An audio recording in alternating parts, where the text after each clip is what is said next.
Hello, it's Dr. Beth Colby from Talk Mental Health. The first article I'm going to talk about is from yesterday's Evening Standard, Tuesday the 17th of March, and it's written by an Italian about the current lockdown there due to coronavirus. She said that basically only 10 people are allowed in the supermarket at a time and they have to be 3 metres apart from each other.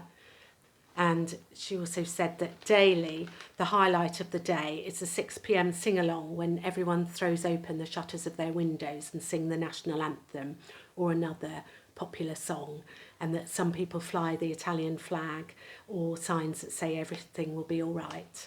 Tonight, I will survive was my neighbour's battle cry. And then at the end she says, but as the death toll rises and the situation worsens, fear and paranoia are growing. A 62-year-old neighbour of mine summed up the frustration. When is life going to return to normal? Our lives have stopped. So one thing that it shows is that the importance of hope and singing and boosting each other's morale. The second thing is the fear and paranoia that's going around. The next article I'm mentioning is also from yesterday's, Tuesday the 17th of March, Evening Standard, the London Free newspaper. It's by Susanna Butter in the comments section. And she said she was deliberating whether or not to go to the pub. And she said, well, if I've wanted a pint, if we washed our hands, didn't touch our faces, we'd be fine. And she said that her and her boyfriend have been having arguments regularly about, isn't it paranoid if we need to do this? And said that it usually ends with one of them going in a huff, which bodes badly if they have to self-isolate or cocoon, as it's rebranded. And then she said that a doctor mate said, is it paranoid to ... And then she went on, as these conversations continue, there are moments of panic where no one knows what to say. Then someone will lighten the mood by asking what they should put in the background for their video calls when working from home, or show that video of Arnold Schwarzenegger, age 72, in a Terminator t-shirt, self-isolating his miniature horse whiskey and pet donkey Lulu.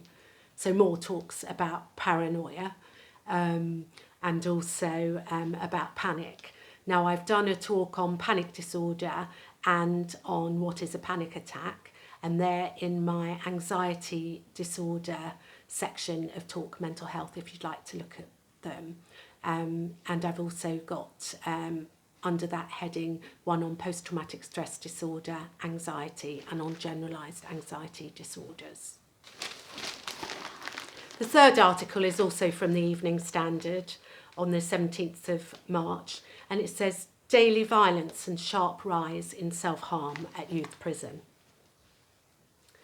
It said that prisoners have been making weapons for self-protection in a London youth jail where violence is so severe that 13 officers required hospital treatment after a disturbance. A report by the Independent Monitoring Board for Feltham Young Offenders Institution said that the high levels of violence were a real concern throughout the past year.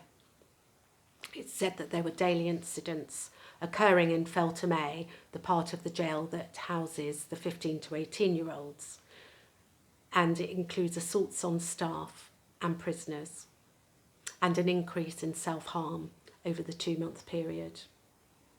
It goes on to say that the report is the latest to expose extensive problems inside Feltham. An urgent notification requiring immediate action by the government was issued last summer by the Chief Inspector of Prisons, Peter Clark. I've done a talk on depression and also 10 tips for self-help for depression, and what would happen if I told my GP I was depressed. If you'd like to look at them, they're under my mood disorders section on Talk Mental Health. The last article today is from today's Metro, Wednesday, March the 18th, under Wellbeing. And it's called My Health, Professor Green, who was a rapper, then a documentary maker. And now he wants to talk about the importance of mental well-being.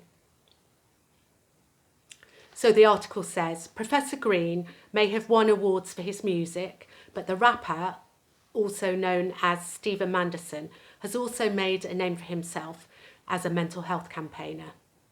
His own father committed suicide, and his BBC Three documentary Suicide and Me gave the nation an insight into the mental health challenges he has encountered and overcome.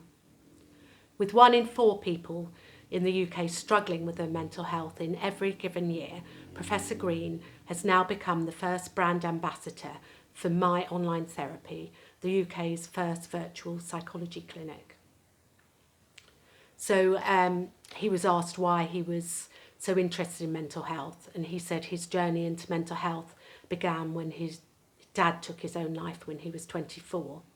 But his own mental health issues began as a child when he had tummy ache, which now he realises was a feeling of overwhelming anxiety.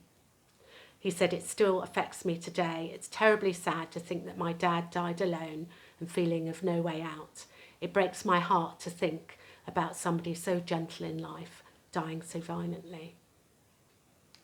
So we've got talk of suicide there, talk of anxiety, and also talk of online therapy. In the future, I will be doing a talk on cognitive behaviour therapy and outlining what the main psychological therapies are.